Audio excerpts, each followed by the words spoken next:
నమస్తే. ఇన్నాళ్ళు నన్ను సపోర్ట్ చేస్తూ, ఎంకరేజ్ చేస్తూ మీ ప్రేమని నాకు అందిస్తున్న ప్రతి ఒక్కరికి కృతజ్ఞతలు. అలాగే ఈ వీడియో కూడా ఖచ్చితంగా మీకు ఉపయోగపడుతుంది. లైక్, షేర్ అండ్ సబ్స్క్రైబ్ చేసి మీ సపోర్ట్‌ని నాకు అందించండి. అలాగే ఈ వీడియో పట్ల మీకున్న అభిప్రాయాన్ని కామెంట్ సెక్షన్‌లో కామెంట్ చేసి తెలియజేయండి. ఇప్పుడు వీడియోని చూద్దాం. నమస్తే. Welcome to our channel. నేను పద్మిని. ప్రస్తుతం మనతో పాటు ప్రముఖ ఆధ్యాత్మికవేత్త, ప్రముఖ న్యూమరాలజిస్ట్, లక్ష్మీ నరసింహస్వామి ఉపాసకురాలు శ్రీమతి స్రవంతి గారు మనతో పాటు ఉన్నారు. మాట్లాడదాం. నమస్తే అక్క.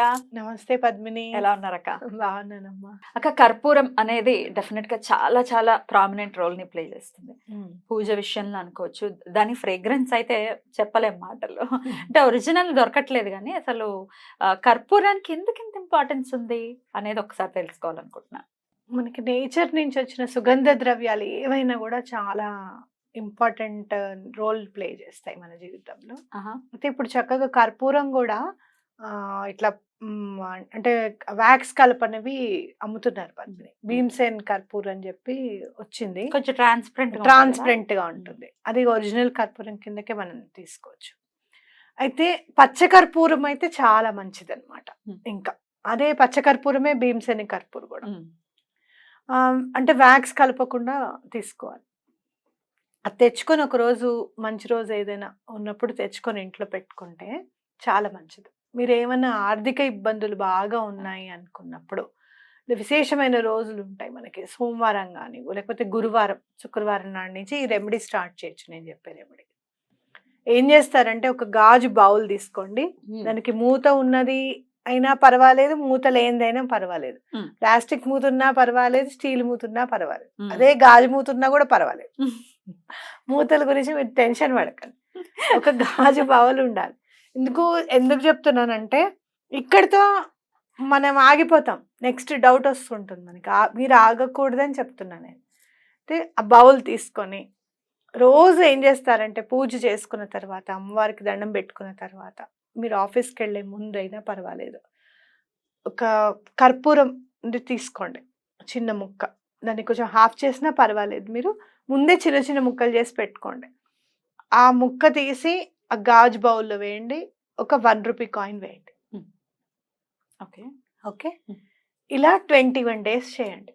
ఆర్థిక ఇబ్బందులు కానివ్వు, ఏదైనా కోరిక నెరవేరడానికి కానివ్వు, దేనికైనా కూడా ఆ మాట, అది కోరిక నెరవేరాలి, ఈ డబ్బు మాకు రావాలి, వాళ్ళన్న వాళ్ళు మీకు డబ్బు ఇవ్వాలి అని అనుకొని వేయండి. అలా 21 days కంటిన్యూగా వేయాలి.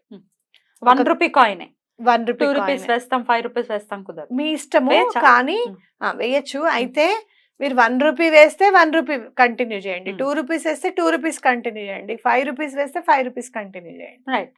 ఓకే, అలా తీసుకొని మీరు 21 days కంటిన్యూగా చేయండి.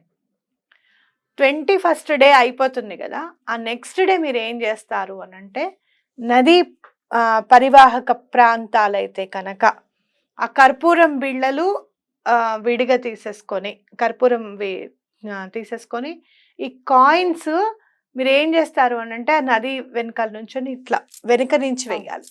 అన్ని ఒక్కొక్కటిగా మొత్తం వేయద్దు, ఒక్కొక్కటిగా వేయండి. మొత్తం బరువు ఉంటుంది. ఆ బరువుకి మొత్తం నీళ్ళలో పడకుండా కింద పడడం అలాంటివి జరగచ్చు. కాబట్టి ఇట్లా వెనకంగా వేయండి. నది లేదు మనకి, పరివాహక ప్రాంతం కాదు మనది. హైదరాబాద్ లో మూసీ నది ఉంది, అదేమో మురికి నీళ్లు ఉన్న నది. మనం ఏం చేయాలి అని అనుకుంటే కనుక, అవన్నీ కూడా గుడికి వెళ్ళి హుండీని చూడకుండా, మనం జనరల్ గా హుండీ లోపలికి వేసి ఇంకా లోపలికి వెళ్ళిందా లేదా అని దాన్ని ఇలా కొడుతూ ఉంటాం. అలా కాకుండా హుండీ ఎక్కడైతే ఉందో అక్కడ ఆ స్వామిని చూస్తూ చక్కగా 21 coins వేసేసేయండి.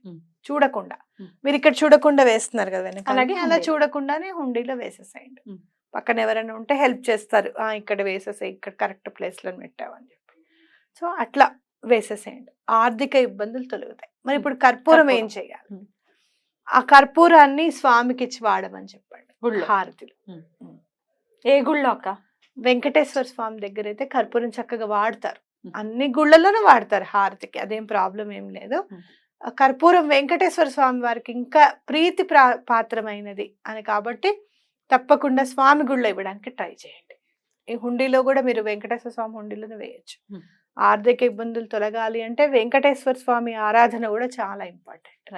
వేయండి. ఇలా కర్పూరం ఇలా యూస్ చేసుకోవచ్చు ఆర్థిక ఇబ్బందులకి.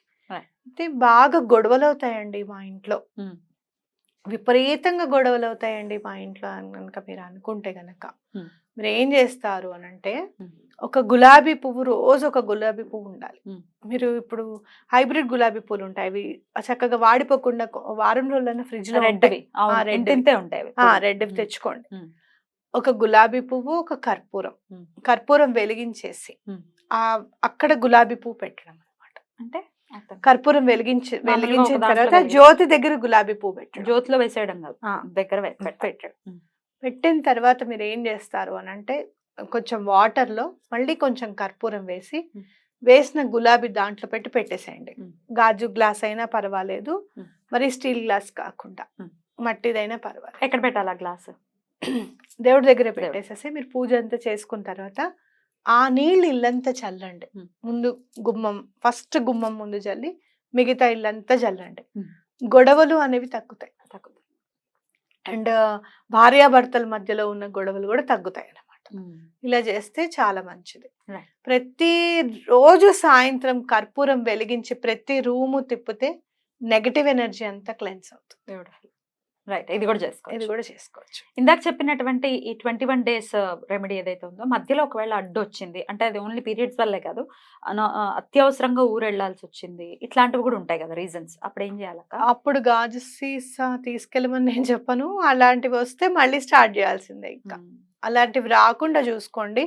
డేట్స్ అయిపోయిన తర్వాత మొదలు పెట్టండి. దండం పెట్టుకోండి, ఇది చక్కగా నాకు అడ్డు రాకుండా ఉండాలని. నిన్ననే నేను మా పీఠంలో మాట్లాడాను. ప్రతి అమావాస్యకి అడ్డు వస్తుందట అమ్మాయికి. లాస్ట్ టైం మొన్న నేను లీవ్ పెట్టేసుకున్నాను. అమ్మాయి ఇంకా అట్లా కాదు, ఈసారి అడ్డు రాకుండా చూడంటే ముందే తొలగిపోయింది. ఈసారి అలా అనుకున్నానండి, ఇంకా అలా అనుకునే వచ్చాను నేను అమ్మవారి పూజకి అని చెప్పింది. అలా మనం అనుకోండి, మీరు అలా ఎక్కడ కూడా నాకు గ్యాప్ రావద్దు అని చెప్పి అనుకోండి. డేట్ 5th డే నుంచి స్టార్ట్ చేయండి. అప్పుడు 21 days మీరు కంప్లీట్ చేయగలుగుతారు. ఓకే, అవునా కదా? అంతే అక్క, మధ్యలో అడ్డు రాకుండా ఉంటుంది.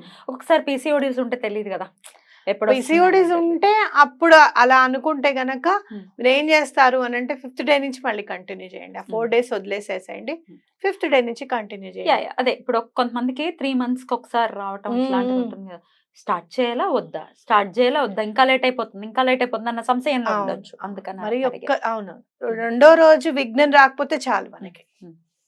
ఒకవేళ రెండో రోజు విఘ్నం వస్తే మళ్ళీ స్టార్ట్ చేసుకోండి. ఒకవేళ ఒక 15 days చేసిన తర్వాత అనివార్య కారణం వల్ల అడ్డొస్తే ఆ సేమ్ అలాగే ఆ డబ్బులు అలాగే వేసేయమంటారా హుండీలో? అవి పక్కకు పెట్టి మళ్ళీ 21 days చేసి అన్ని కలిపి వేయండి.